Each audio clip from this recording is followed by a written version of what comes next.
silai mul ming putchan puwan lal holan vana pa chan chin kim chang kum sang kha zakwa somkwa pathuma apapli sa chuan hetiang hian aziak ani lal savunga hian apute thuro chi chaknor zel tura anti chu a sherenga kum sang kha zariat som pasari vel khana khuaten silai an ngai turan zok theinan ti in south limen khochu alam mol pakhat chu silai ne te tan bik chau a the saka helai mul hi silai mul tia ko anita ani vana pa point chu shria in achem kalna phurhlana ta ve sau sawa silai tuak vea olan puak bung alei ve nge ani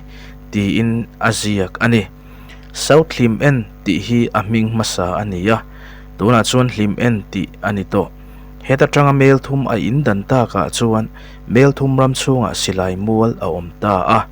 tuna hian chung ko somnga chuang lain huan lo ramatan nein an ei bel ber ani a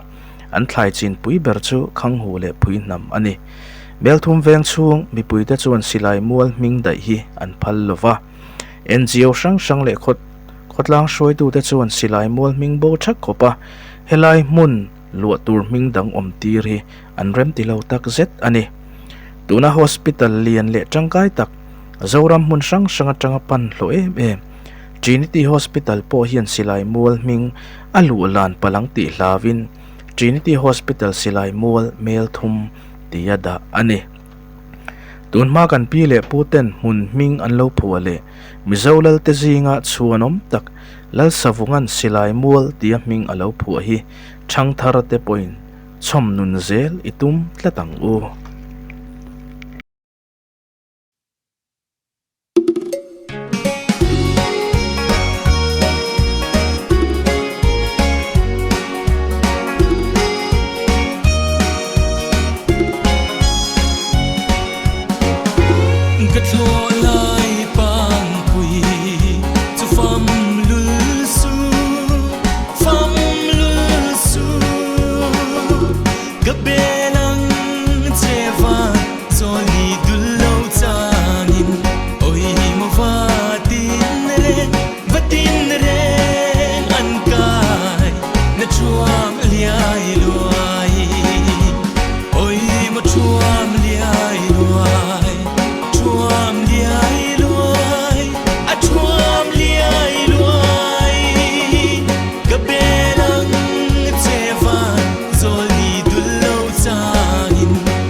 so